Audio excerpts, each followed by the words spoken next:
الله وبركاته. الحمد لله الذي أعطانا شهر رمضان، شهر المغفرة والعند الرحمن، والصلاة والسلام على النبي الأمين والرؤوف الرحيم وعلى آله وأصحابه أجمعين.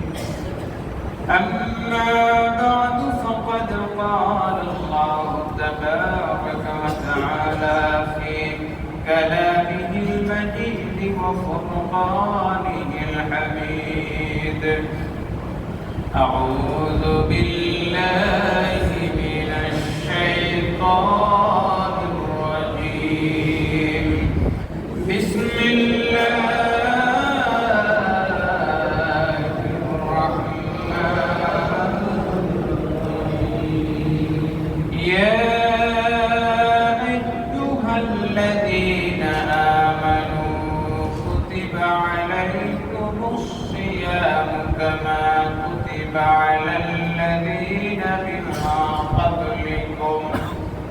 كما كتب على الذين من قبلكم لعلكم تتقون.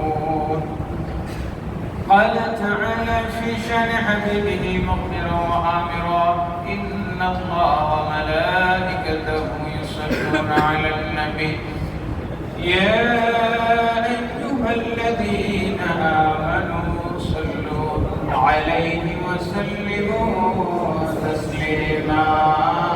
اللهم صل على سيدنا مولانا محمد وعلى آل سيدنا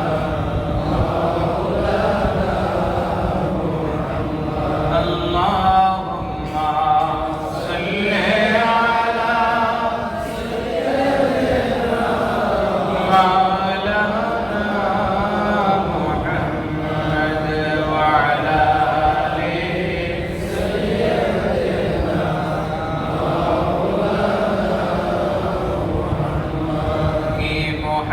محمد سوفا तूने तो हम तेरे हैं, ये जहाँ चीज़ किया लौह कलम तेरे हैं। अल्लाहुम्मा सल्ली अला सय्यिदना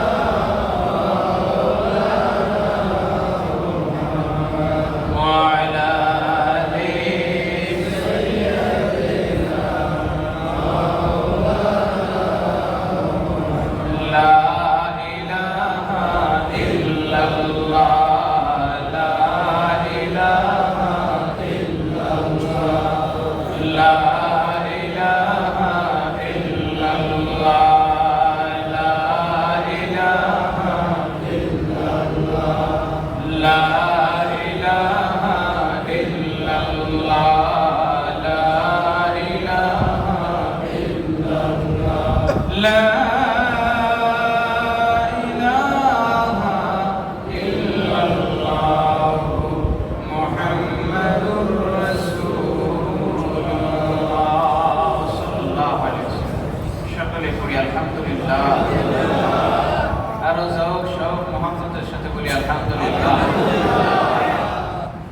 মাহে রমজানুল মুবারক রহমত মাগফিরাত নাজাত এবং আল্লাহ অগণিত অসংখ্য প্রতি মুহূর্তে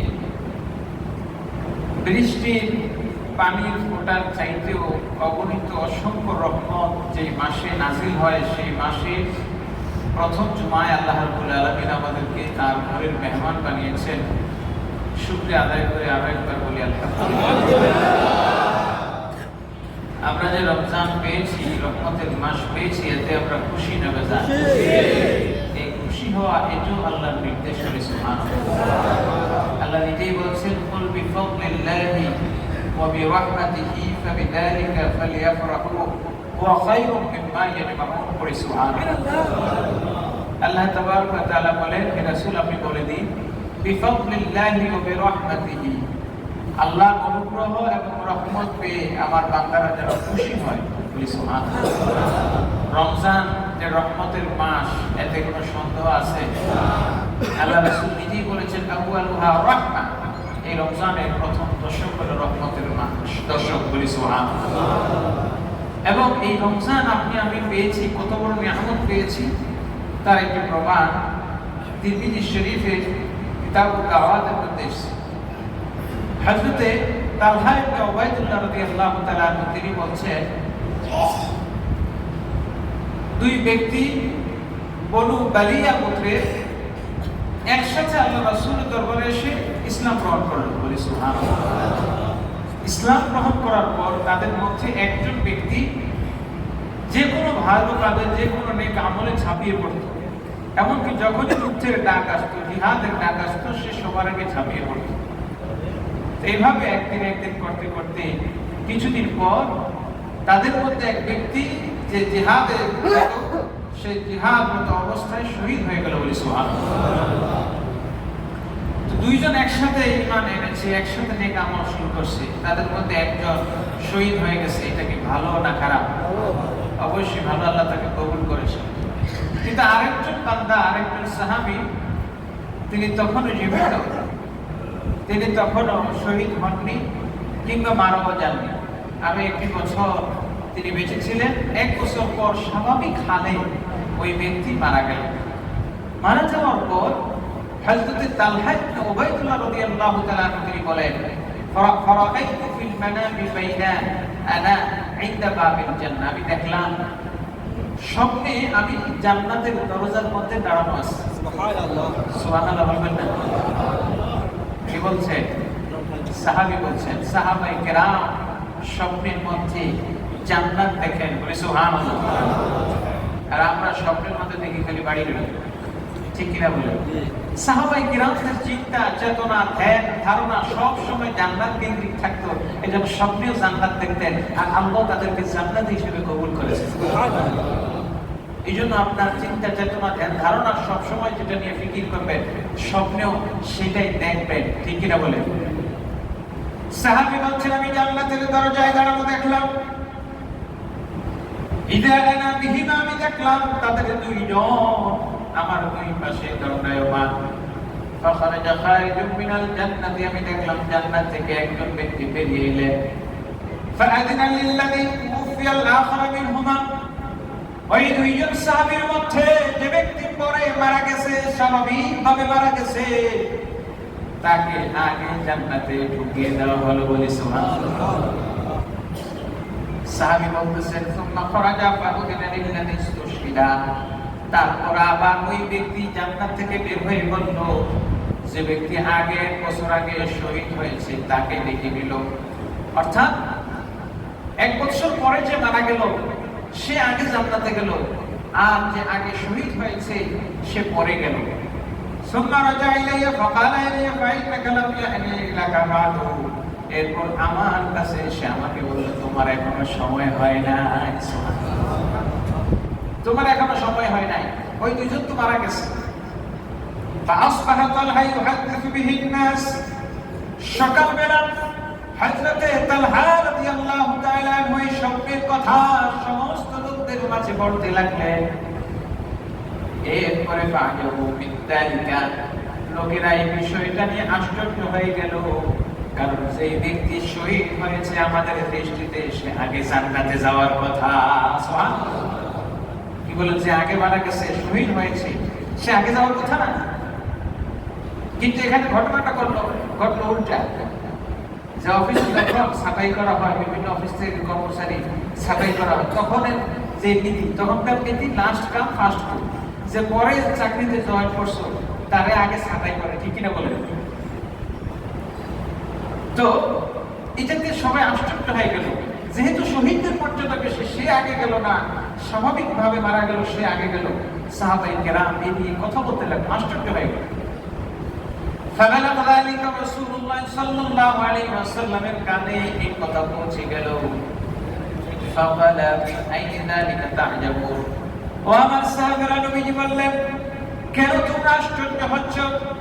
فقال رسول الله صلى الله عليه وسلم أليس قد مكث هذا بعده سنة ওই ব্যক্তি পরের ব্যক্তি কেন আগে জান্নাতে গেল, এতে তোমরা আশ্চর্য হচ্ছ? তোমরা বলো দেখি, শহীদ হওয়া ব্যক্তির পরে জীবিত ব্যক্তি আর একটা বছর হায়াত পেয়েছিল কিনা? সুবহানাল্লাহ। কালু বালা, সাহাবায়ে কিরাম বললেন, অবশ্যই ইয়া রাসূলুল্লাহ, সে তো এক বছর হায়াত পেয়েছে। এবার নবীজি বললেন, ওয়া আদরাকা রমাদান, ওই ব্যক্তি আর একটা বছর যে পেয়েছে, সে একটা রমজান পেয়েছে।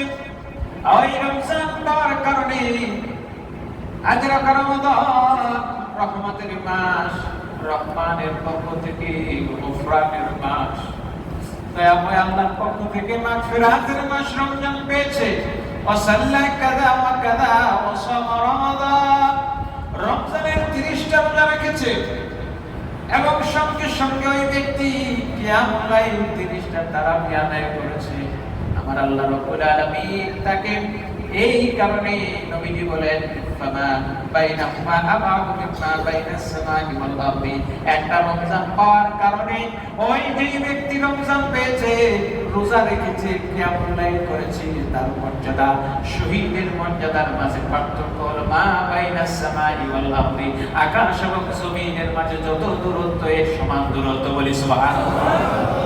চিৎকার করে বলি আল্লাহু আকবার। তাহলে আমরা যে রমজান পেলাম, আরো একটা রমজান যে আমাদের নসিব আল্লাহ তাবারক ওয়া তাআলা দিয়েছেন, এতে আমাদের খুশি হওয়ার দরকার না বেজার হওয়ার দরকার?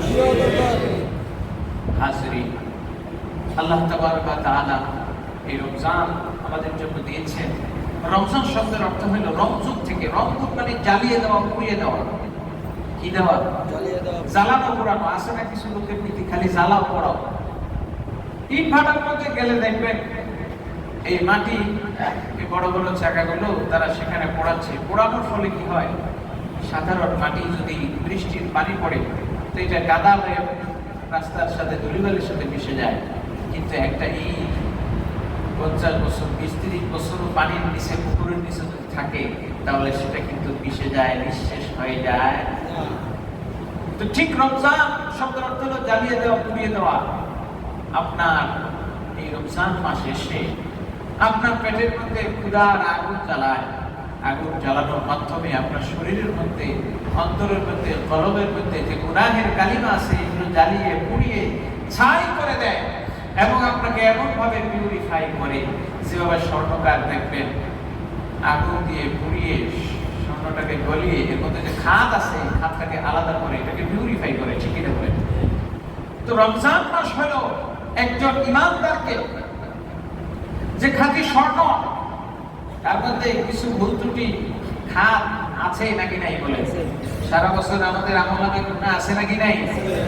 আল্লাহর হাবিব সাল্লাল্লাহু আলাইহি ওয়াসাল্লাম বলেন, আগুন যেভাবে স্বর্ণের মধ্যে থাকা ময়লাকে দূর করতে সহযোগিতা করে, আর রমাদান কাফারাতুম মা বাইনাহুমা, এক রমজান থেকে অপর রমজান পর্যন্ত এর মাঝখানে বান্দার আমল নামায়, বান্দার গায়ের মধ্যে যদি কোনো গুনাহের কালিমা লেগে যায়, রমজান এসে জ্বালিয়ে পুড়িয়ে ওই রোজাদারকে পূর্ণ ইমানদার খাঁটি স্বর্ণের মতো পরিণত করে দেয়। সুবহানাল্লাহ। সুতরাং এই রমজান আসার পরেও যদি আমরা নিজেদেরকে খাঁটি বানাইতে না পারি, এর চাইতে দুর্ভাগা আর কেউ হতে পারে? আমার আল্লাহ রাব্বুল আলামিন বলেন, ইয়া আইয়ুহাল্লাযীনা আমানু কুতিবা আলাইকুমুস সিয়াম, হে ঈমানদাররা, তোমাদের উপরে আমি রোজাকে ফরজ করে দিয়েছি। সুবহানাল্লাহ। কি ফরজ করছেন? মারহাবা সাদ মারহাবা ফির আমাদে রমজান হ্যায়, দিল উঠে মুরতায়ে দিল তাজা হুয়ে ঈমান হ্যায়। কবি বলেন, মারহাবা সাদ মারহাবা ফির আমাদে রমজান হ্যায়, खिल उठे मुर्दाए दिल ताजा हुए ईमान है। या खुदा हम आशियों पर ये बड़ा एहसान है, जिंदगी में फिर अता हम के किया रमजान है। तुझ पे छत के जाऊं रमजान, तुझ के बरसद के जाऊं रमजान, तो अज़ीमो शान है, तुझ में नाज़िल हक़ तआला ने किया कुरान है। बोले सुभान अल्लाह। आबरे रहमत सगेया, आबरे रहमत सगेया है, और समा है नूर नूर, फज़ल रब से मग़फ़िरत का हो गया सामान है। हर घड़ी रहमत भरी है, हर घड़ी रहमत भरी है, हर तरफ है बरकते माह रमज़ान, रहमतो हर बरकतों की काम है। बोली सुभान अल्लाह। সুন্দরভাবে কবি বলছেন যে রমজান মাস আমাদের মাঝে এসেছে আল্লাহর মেহমান, মাগফিরাত, রহমত, বরকত, নিয়ামত এর পয়গাম নিয়ে। বলি সুবহানাল্লাহ। আপনারা যে মানুষগুলো, আপনারা তো একজন আরেকজনকে দেখতেছেন না, শুধু আমাকে দেখতেছেন, কিন্তু আলহামদুলিল্লাহ আমি আপনাদের সবাইকে দেখতেছি। দেখি কিনা? আপনাদের সবার চেহারার মধ্যে রমজানের আগের চেহারা আর এই চেহারা আপনি নিজে না বুঝলেও আল্লাহ বুঝেন। আমি দেখতেছি যে প্রত্যেকের চেহারার মধ্যে রমজানের নূর চমকাচ্ছে। সুবহানাল্লাহ বলবেন না? এটাই হলো রোজার কারামত, এটাই হলো রোজার বুজুর্গি, এটাই হলো রমজানের ফজিলত। যে বুঝবে সে রমজানের নিয়ামত নিতে পারবে। তো আল্লাহ তাবারাক ওয়া তাআলা রমজান আমাদের জন্য দিয়েছেন ভালোর জন্য নাকি মন্দের জন্য? কিন্তু রমজানটা আসলে রোজা রাখা এটা কি কষ্টের না সুখের? একটু কষ্টের। আল্লাহ তাবারাক ওয়া তাআলা যে জিনিসগুলো একটু কষ্টের, এই জিনিসগুলো ফরজ করে দেওয়ার ক্ষেত্রে একটু হিকমত অবলম্বন করছে। আল্লাহ রাব্বুল আলামিন নিজের ক্ষেত্রে বলতেছেন কাতাবা আলা নাফসিহির রহমান। কাতাবা তিনি নিজের উপরে নিজে ফরজ করে নিয়েছেন, আবশ্যক করে নিয়েছেন বান্দার জন্য দয়া করা। সুবহানাল্লাহ। যারা আরবি কাওয়ায়েদ বুঝেন তারা বুঝবেন ফেলে মারুফ আর ফেলে মাজকুর। বান্দার উপরে যখন আল্লাহ তাবারাক ওয়া তাআলা সূরা বাকারার মধ্যে চারটা জিনিস ফরজ করেছেন। কয়টা? কথা বলে চারটা। কুতিবা আলাইকুমুস সিয়াম, এই কুতিবা শব্দটা আল্লাহ রাব্বুল আলামিন চারটা জায়গায় সূরা বাকারার মধ্যে উল্লেখ করেছেন। একটা হলো 183, 186, 180 এবং 178। এই চারটা জায়গায় কুতিবা শব্দ ব্যবহার করছেন যে ফরজ করা হয়েছে। ফরজ করা হয়েছে। আচ্ছা, ফরজ করছে কে? আল্লাহ নাকি অন্য কেউ? আল্লাহ নিজে করছেন, কিন্তু শব্দটা উল্লেখ করেছেন ফরজ করা হয়েছে। দেখেন আল্লাহ বলছেন কুতিবা আলাইকুমুস সিয়ামু কামা কুতিবা আলাল্লাযীনা মিন ক্বাবলিকুম। বলি সুবহানাল্লাহ। তোমাদের উপরে রোজা ফরজ করা হয়েছে। এরপরে আবার অন্য জায়গায় আল্লাহ বলেন কুতিবা আলাইকুমুল কিসাসু ফিল কাতলা, তোমাদের জন্য হত্যার বিনিময়ে হত্যা এটাও ফরজ করা হয়েছে। সুবহানাল্লাহ।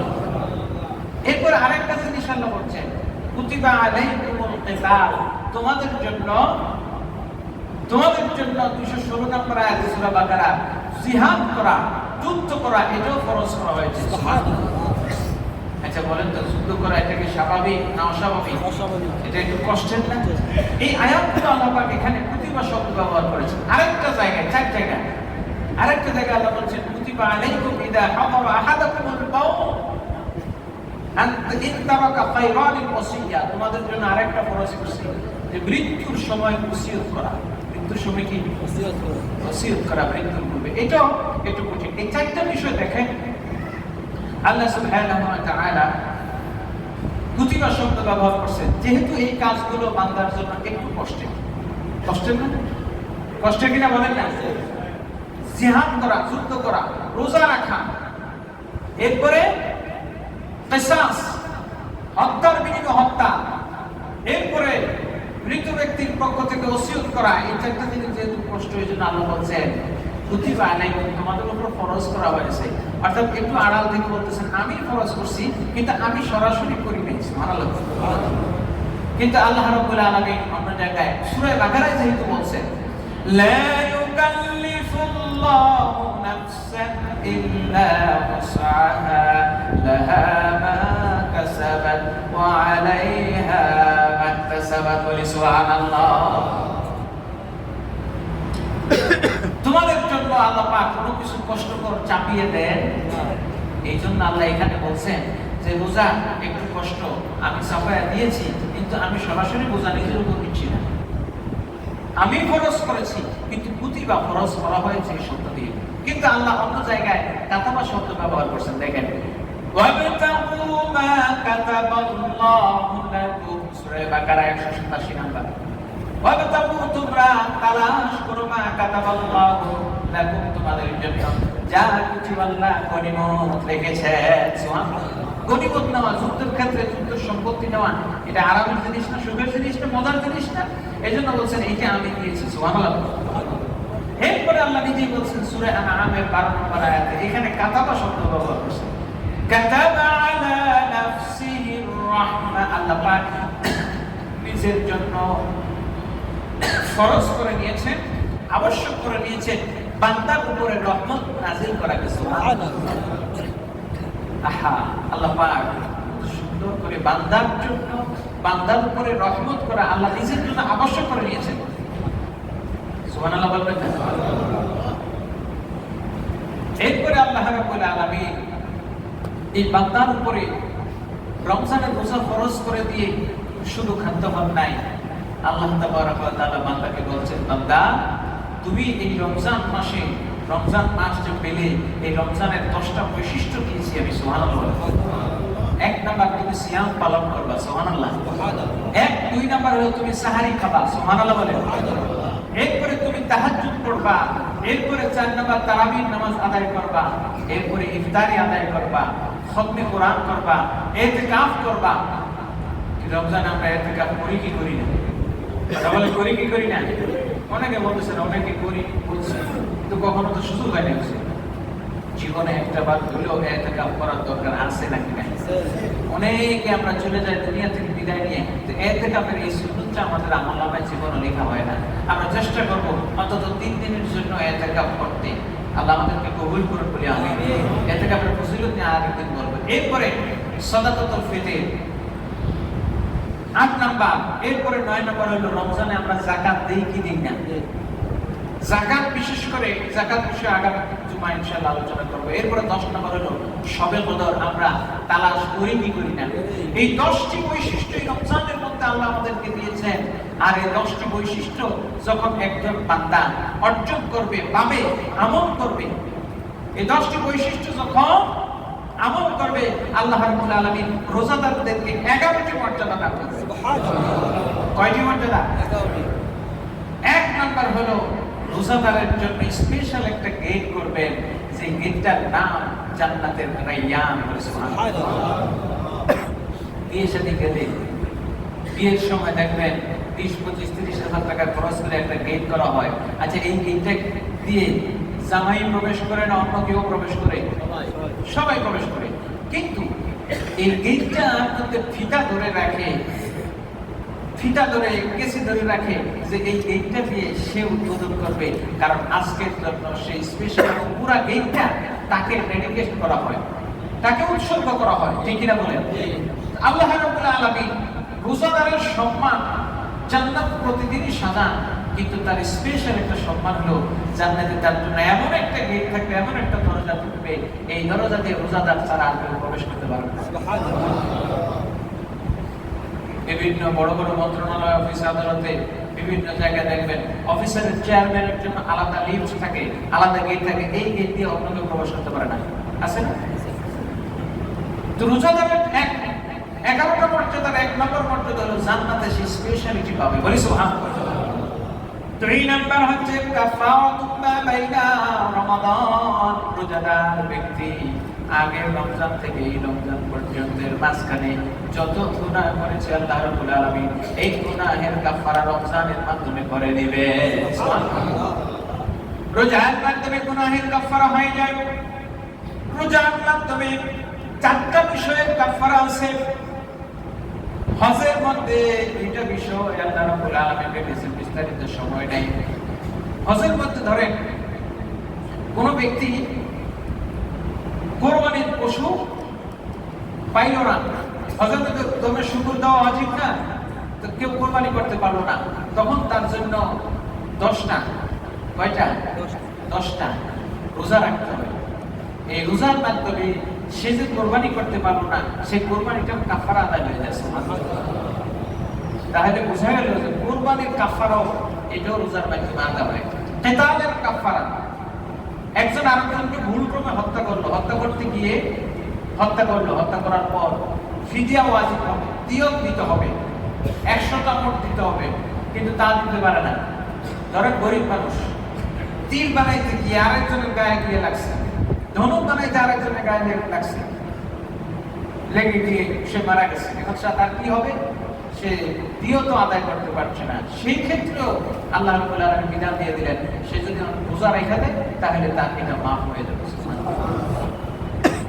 অর্থাৎ রোজা এমন একটা ইবাদত, আপনি যত ভুলই করেন না কেন, জিহাদের কাফারার ক্ষেত্রে, সেই ক্ষেত্রেও আল্লাহ রাব্বুল আলামিন রোজার বিধান রেখেছেন, বলেন সুবহানাল্লাহ। জিহাদ মানে হলো স্ত্রীকে কেউ যদি, নিজের স্ত্রীকে যদি কেউ মায়ের সাথে তুলনা করে, কিসের সাথে? মায়ের সাথে। এই তুলনা করা এটাকে বলা হয় জিহাদ।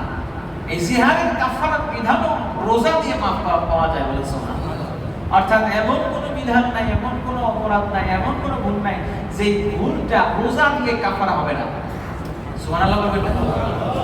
তাহলে আল্লাহ রাসূল বলেন রোজাদারের 2 নাম্বার বৈশিষ্ট্য হলো তার আমলনামায় যত গুনাহ থাকুক, সগীরা গুনাহ থাকুক, এই সমস্ত সগীরা গুনাহের কাফারা হয়ে যাবে এই রোজা। সুবহানাল্লাহ। এরপর 3 নাম্বার মর্যাদা হলো আবাদানহু নার 70 খরিফা, রোজাদার থেকে জাহান্নামকে আল্লাহ রাব্বুল আলামিন 70 বছরের দূরে রাখবে। সুবহানাল্লাহ। কত বছর বলেন না? 70 বছর। কত বছর? 70 বছর। এরপরে 4 নম্বর মর্যাদা হলো বানাল্লাহু লাহু দারান ফিল জান্নাতি বিকুল্লি সিয়ামিন, এক এক দিন এক একটা রোজা রাখার বিনিময়ে আল্লাহ পাক জান্নাতে এক একটি প্রাসাদ তার জন্য নির্মাণ করবে, বলেন সুবহানাল্লাহ। এরপরে 5 নম্বর মর্যাদা হলো যাকাতুল জিসম, রোজার মাধ্যমে শরীরের যাকাত আছে নাকি নাই? আমরা যে যাকাত দেই খালি মনে করি স্বর্ণের যাকাত আছে, স্বর্ণ কিংবা রূপা। যে ব্যক্তি মনে করে যে আমার কোনো গোল্ড নাই কিংবা সিলভার নাই, ডায়মন্ড আছে, অথবা নগদ কাঁচা টাকা আছে, এটার উপরে যাকাত আছে নাকি নাই? 100টা উট আছে, 200টা ভেড়া আছে, এগুলো চালক ভূমিতে চড়ে, এগুলোর উপরে যাকাত আছে নাকি নাই?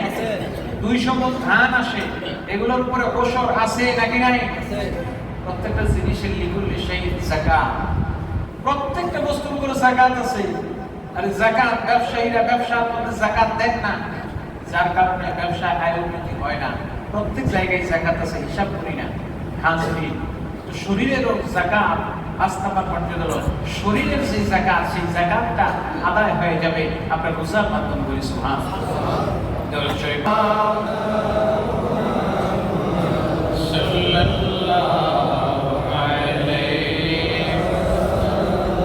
মসজিদের দানের ব্যাগগুলো আমাদের প্রত্যেকের সামনে যাচ্ছে। মাহে রমজান, প্রতিটি সদকা, প্রতিটি টাকা 700 গুণ বৃদ্ধি করা হবে এবং প্রতিটি সদকা, নফল সদকা ফরজ যাকাতের সমান সওয়াব লাভ করবে। রমজান মাসে কিন্তু কোনো নফল ইবাদত নাই। নফল ইবাদত নাই মানে নাই। কেমনে নাই? আপনি যেই নফল ইবাদতই করেন না কেন, এটা সওয়াব হবে কিসে? ফরজে। কথা বলেন কিসে? সুতরাং রমজান মাসে আপনি যত নফল করবেন তার সব যেহেতু ফরজের, সুতরাং আপনার প্রতিটি কাজ, রোজাদার যখন ঘুমিয়েও থাকে তখনও তা প্রতিটি শ্বাস প্রশ্বাসের বিনিময়ে সওয়াব দেয় কে? আল্লাহ। হাজিরিন, এই জন্য রমজানে আমরা বেশি বেশি দান করবো। আল্লাহ আমাদেরকে কবুল করুন বলি আমিন। রমজানের রোজাদারের 6 নম্বর বৈশিষ্ট্য হলো যে বিষয়টা একটু আগে বললাম, যে রমজানের রোজাদার আমরা সারা বছরই ঘুমাই, দৈনিক 8 ঘন্টা 9 ঘন্টা, কোনো আল্লাহর বান্দা 10-12 ঘন্টা ঘুমান। এই ঘুমানোটা তার ইবাদত হয় না, শুধুমাত্র রোজাদারের ঘুমটা ইবাদত বলি সুবহানাল্লাহ। এরপরে আল্লাহ রাসূল সাল্লাল্লাহু তাআলা আলাইহি ওয়াসাল্লাম বলেন, রোজাদারের জন্য আরেকটা জিনিস হলো যে ফজিলতটা অন্য ইবাদতের মধ্যে পাওয়া যায় না। রোজাদার যখন রোজাটা পালন করে তার মনটা শুধু রোজা রাখে না, তার কান রোজা রাখে, গুনাহ শুনে না, চোখ রোজা রাখে, মন্দ জিনিস দেখে না, পেট রোজা রাখে, পেট খাবার গ্রহণ করে না, হাত রোজা রাখে, জুলুম করে না, অন্যায় বিচার করে না, মাথাটা রোজা রাখে, ব্রেনটা রোজা রাখে, গীবত শেখায়, পরনিন্দা পরচর্চা করে না, কুচিন্তা করে না, পা রোজা রাখে, পা দিয়ে মন্দ কাজ করে না, এমনকি শরীরের প্রত্যেকটা শিরা উপশিরা রোজা পালন করে। কারণ ওই শিরা উপশিরায় তার ক্ষুধা অনুভূত হয়, দুর্বলতা অনুভূত হয়। এই জন্য আল্লাহ রাব্বুল আলামিনের হাবিব বলেন, রোজা এমন একটি ইবাদত, রোজা তার শুধু পেট পালন করে না, জবান পালন করে না, নাক কান থেকে শুরু করে শরীরের প্রত্যেকটা শিরা উপশিরা রক্তকণিকা পর্যন্ত রোজা পালন করে। সুবহানাল্লাহ। রোজা আপনাদের ব্লাড সুগার বাড়ে না কমে? ডায়াবেটিস হলে কমে না? তাই এই যে ব্লাড সুগার কমে, এটা প্রভাবটা কিসের ফলে? রোজার ফলে। তাহলে বোঝা গেল যে আপনার রক্তের মধ্যে লৌহ কণিকা, শ্বেত কণিকা আছে, এই প্রত্যেকটা জাররা জাররা পরিমাণ এগুলো রোজা পালন করছে।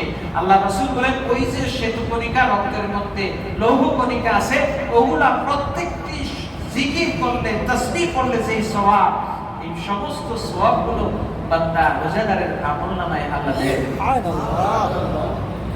আপনার শরীরে কয় কোটি লৌহ কণিকা, রক্ত কণিকা আছে পৃথিবীর বিজ্ঞান হিসেব করে বলতে পারবে, কোন স্বাস্থ্য বিজ্ঞানী বলতে পারবে না। হাজিরিন, রোজা কত ফজিলত, রোজাদারের কত বৈশিষ্ট্য।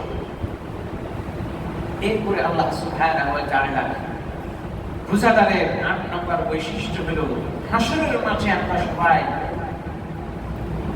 দাঁড়িয়ে থাকবো না, বসে থাকবো না, ঘুরে থাকবো? দাঁড়িয়ে থাকবো, সোজা দাঁড়িয়ে থাকতে হবে। আল্লাহ রাব্বুল আলামিন হাসরের ময়দানে হিসাব নিকাশ করবেন। ওই দিন কারোর জন্য কোনো মেহমানদারির আয়োজন থাকে না? কথা বলেন, থাকে না? একদম রোজা অবস্থায় রমজান মাসে দুপুর বেলায়, দিনের বেলায় কোনো দাওয়াত, কত মিলাদ, ঈদের সাথে আসেনি? করে আসেনি? হাসরের ময়দানে কোনো মেহমানদারির আয়োজন থাকবে না। কিন্তু আল্লাহ রাসূল সাল্লাল্লাহু আলাইহি ওয়াসাল্লাম বলেন, এক শ্রেণীর লোকদের জন্য হাসরের ময়দানে মেহমানদারি থাকবে। সুবহানাল্লাহ। আল্লাহ রাসূল বললেন, তাদের জন্য বিশাল বিশাল খাদ্য ভর্তি খাঁচা থাকবে, ডালা থাকবে। ইফতারের সময় সেই মানুষগুলো ইফতারির ডালার ব্যবস্থা করে দেয়, ওই মানুষগুলো হাসরের ময়দানে সেই তো বিশাল খাদ্য ডালা আল্লাহর আরশের নিচে থাকবে। রাসূল বলেন, ইয়াউমা লা জিল্লা ইল্লা জিল্লুল আরশি জিল্লাল্লাহ, ওই দিন আরশের ছায়া ব্যতীত কোনো ছায়া যখন থাকবে না, ওই আরশের ছায়ার মধ্যে সেই বান্দাগুলো রোজা রাখবে, রোজাদারদেরকে ইফতারি করাবে, আল্লাহ তাদেরকে সেদিন মেহমানদারি করাবে। সুবহানাল্লাহ। এই জন্য রমজান মাসে রোজাদারদেরকে মেহমানদারি করা দরকার আছে নাকি নাই?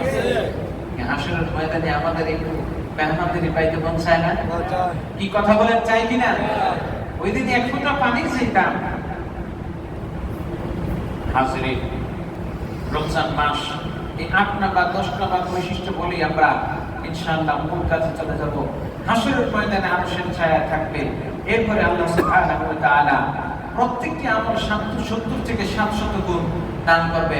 এরপরে 10 নম্বর হলো, রমজান মাসে খাবার দাবারের কোনো হিসাব থাকবে না। সুবহানাল্লাহ। হাসরের ময়দানে আল্লাহর কাছে প্রত্যেকটি ভাতের যে খাদ্যের দানা, ভাতের যে ভাত, এই ভাতের হিসাব আপনাকে দিতে হবে। আপনি মনে করতেছেন ভাত ফালাই দিলাম, না, এক একটি চাও আপনার কাছে পৌঁছাইতে 70 জন ফেরেশতা কাজ করছে, কোনো হিসাব থাকবে না। এই সর্বশেষ 11 নম্বর ফজিলত হলো রোজাদার ব্যক্তি মুজাহিদ, অর্থাৎ আল্লাহর রাস্তায় যে জিহাদ করে আর যে সারা রাত জাগ্রত থাকে, এই দুইজনের সমান সওয়াব মর্যাদা লাভ করছে। সুতরাং একজন রোজাদারের এই 11টি মর্যাদা যদি থাকে, এই বান্দা আল্লাহর কাছে কত মর্যাদাবান, এতে আমাদের কারো কোনো সন্দেহ নাই। এই রোজাদারদের জন্য যদি মেহমানদারির আয়োজন করা হয়, রোজাদারদের জন্য যদি মেহমানদারির আয়োজন করা হয়, সেই মেহমানদারিতে শামিল হওয়ার দরকার আছে নাকি না? এত বড় মেহমানকে যে ব্যক্তি মেহমানদারি করাবে, সেই ব্যক্তির মর্যাদা আরো বেশি হবে না? কি বলেন? আপনার বাড়িতে যদি প্রাইম মিনিস্টার আসে, তা আপনার দাম কি কমবে না বাড়বে? যত দামি মেহমানদারি আপনি করাবেন, যত বড় হুজুরকে আপনার বাড়িতে দাওয়াত দেবেন, আপনার সম্মান বাড়বে না? সুতরাং একজন রোজাদারের যেহেতু এত মর্যাদা, আমরা রোজাদারদেরকে মেহমানদারি করাইতে চাই কি চাই না? কারা কারা চাই? হাত তুলে দাঁড়ায় থাকবি, আল্লাহ কবুল করেন বলে আমি। এই মসজিদে প্রতিদিন 2 থেকে 250 লোকের মেহমানদারির আয়োজন হয় প্রতি বছর, এবং প্রতিদিন প্রায় 16 থেকে 17,000 টাকার মতো আপনার খরচ হয়। এই মেহমানদারিটুকু আমরা সবাই মিলে এই মসজিদে সবাই মিলে আয়োজন করতে পারবো না? আমি 5-10 মিনিট সময় নেব, যেহেতু দুপুরের খাবারের